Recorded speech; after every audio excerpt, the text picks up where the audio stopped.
Iwan akhwat yang dirahmati Allah SWT, tiba kita di sesi dialog kedua ya, edisi hari Jumat ini. Seperti biasa kita dialog kedua ini menghubungi Ustadz Muhammad Joban, seorang da'i dari Amerika, dan kita sudah terhubung ya di telepon. Halo, Assalamualaikum warahmatullahi wabarakatuh Ustadz. Waalaikumsalam warahmatullahi wabarakatuh. Apa kabar Bangga? Alhamdulillah sehat, Pak Ustadz sehat ya di pagi hari ini. Sehat, alhamdulillah. Alhamdulillah Pak Ustadz bisa kembali nih di pagi hari ini sebagai pelengkap di topik berita pagi, memberikan nasihat dan juga tausiah yang menjadi berita dari langit. Namun sebelumnya Pak Ustadz ya, ini saya ingin menyoroti bagaimana menurut Pak Ustadz ketika masyarakat ini ingin menyampaikan kritik atau umat lah ingin menyampaikan kritik kepada penguasanya. Kita teringat ada salah satu riwayat ya, Abdul Jihad Qaulul Haq Ingda Sultan Jair kan. Menurut Pak Ustadz ketika kita ingin menyampaikan kritik itu bagaimana seharusnya Pak Ustadz ya kepada penguasa yang zalim atau penguasa yang melakukan kesalahan Pak Ustadz? Ya, Allah SWT ketika mengirim Nabi Musa AS dan Harun, Allah mengatakan idhaba ila fir'auna innahu tagha. Pergilah kamu berdua ke Fir'aun karena Fir'aun ini sudah melampaui batas. Wa qula lahu qawlan layyina, dan berkatalah dengan dia dengan lemah lembut. Nah, ini bayangkan seorang yang mengaku Tuhan dan sombong, Allah menyuruh dia untuk berlemah lembut. Jadi dasar utama ya harus lembah lembut, harus menyentuh hati. Ya, kalau bisa nggak langsung lebih baik lagi. Ya, kemudian namun demikian harus tetap melaksanakan amar ma'ruf nahi munkar. Ya, karena membiarkan kemungkaran, pemimpin yang zalim sebagainya, kemungkaran itu kita akan hidup hari kiamat nanti. Iya. Tapi kalau metodologinya harus selalu ikuti sunnah Nabi Muhammad SAW. Ya, karena dulu ada seorang menasihati khalifah dengan kasar. Khalifah tanya, saya mau tanya katanya, mana lebih mulia, kamu atau Musa alaihissalam? Oh, tentu Musa katanya. Mana lebih jahat? Saya dari Fir'aun, subhanallah. Kamu nggak lebih baik daripada Musa, dan juga saya nggak lebih jahat Fir'aun. Allah menyuruh mereka untuk berlembah lembut. Itu dasarnya. Itu dasarnya. Namun demikian tidak selalu demikian. Ya, kadang-kadang ada memang sudah dengan lemah lembut dengan itu. Enggak juga ya. Itu ya.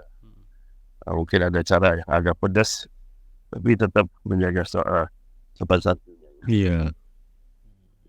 Baik Pak Ustadz, di pagi hari ini nasihat dan tausiah apa nih dari Ustadz untuk pendengar hasil? Ya. Bismillahirrahmanirrahim. Alhamdulillahirabbil alamin, wassalatu wassalamu ala sayyidina Muhammad wa ala alihi washabbihi ajmain. Jadi kemarin saya keliling Jawa Tengah, Jawa Timur. Alhamdulillah di Purwokerto, masya Allah banyak ribuan orang yang hadir. Iya. Namun selalu ada pertanyaan yang ditanyakan tentang kalau Quran itu benar dan satu, sunnah juga demikian, kenapa kita ini sering berpecah banyak pendapat, saling menyalahkan, ya saling membid'ahkan.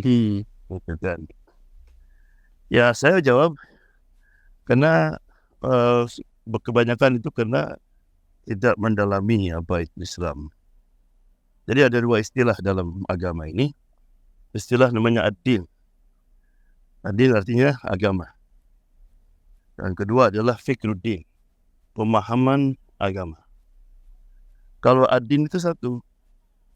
Jadi qala Allah, qala Rasulullah, itu namanya din. Dan din itu berarti antara hak dan batil.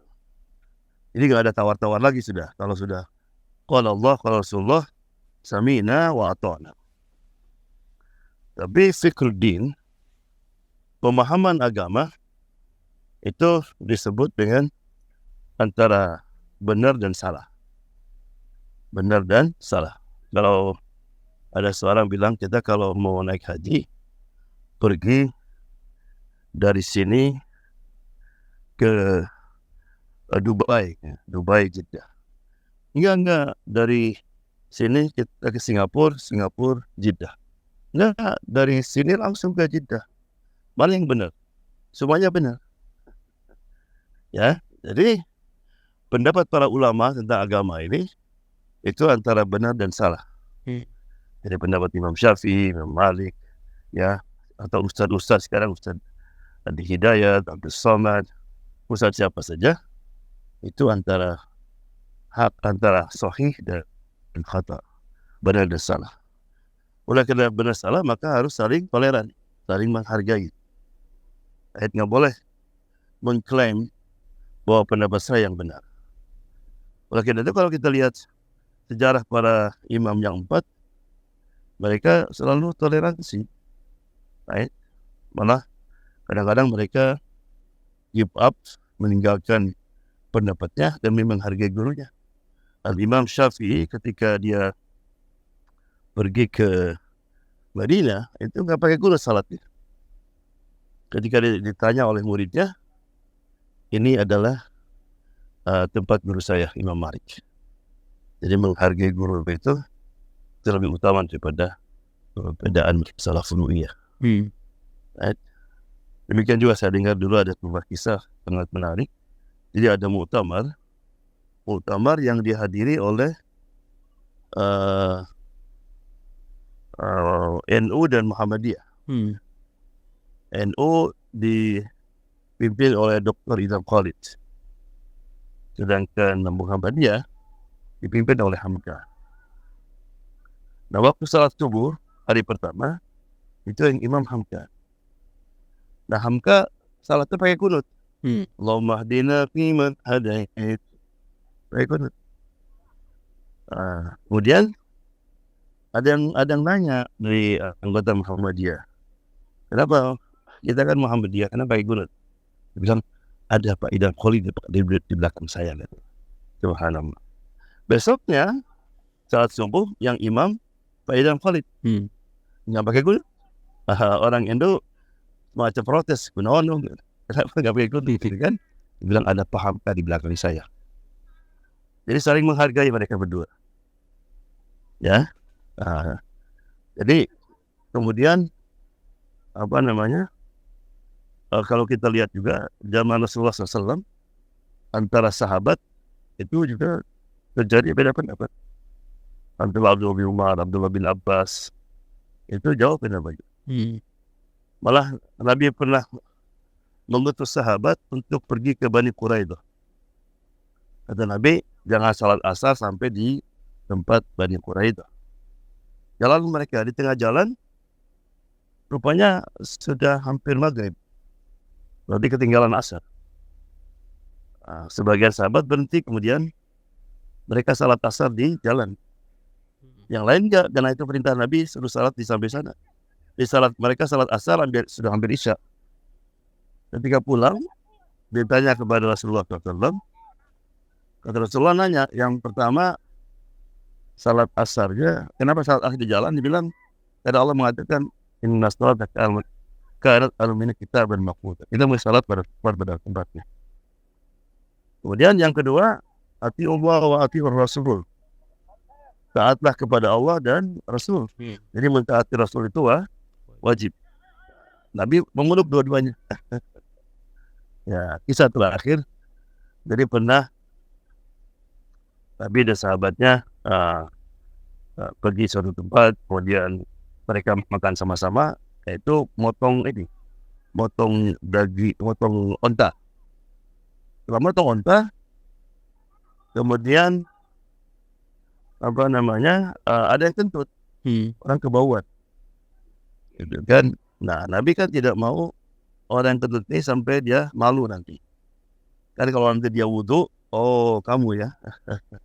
Maka sebelum salat zuhur, man akala lahmal ibil fayatawaddo. Barang siapa yang makan daging onta, maka hendaklah dia berwudu. Jadi semua wudu kan. Nah, menurut Imam Ahmad sampai sekarang mazhabnya kalau orang makan daging onta itu batal wudu. Tapi imam yang 3 tidak. Ketika ditanya Imam Ahmad, kalau ada orang makan daging onta kemudian dia jadi imam, apakah imam akan salat di belakangnya? Imam Ahmad marah. Apakah saya tidak akan salat di belakang Imam Syafi'i, Imam Abu Hanifah? Jadi karena itu masalah beda pendapat. Ya. Jadi itulah yang saya jawab dalam perjalanan kemarin. Mudah-mudahan kita harus mengerti antara din dan fikruddin. Agama itu jelas antara hak dan batil. Samina wa ta'na. Tapi kalau itu sudah pendapat ulama, ya kita harus saling toleran. Tidak boleh merasa kita yang lebih benar atau menyalahkan. Right? Saya kira kalau kita memahami itu, insya Allah hidup ini enak, damai. Ya, jazakallah khair insyaallah. Assalamualaikum warahmatullahi wabarakatuh. Waalaikumsalam warahmatullahi wabarakatuh. Baik, terima kasih banyak Ustadz atas pencerahan di pagi hari ini. Semoga selalu sehat. Insya Allah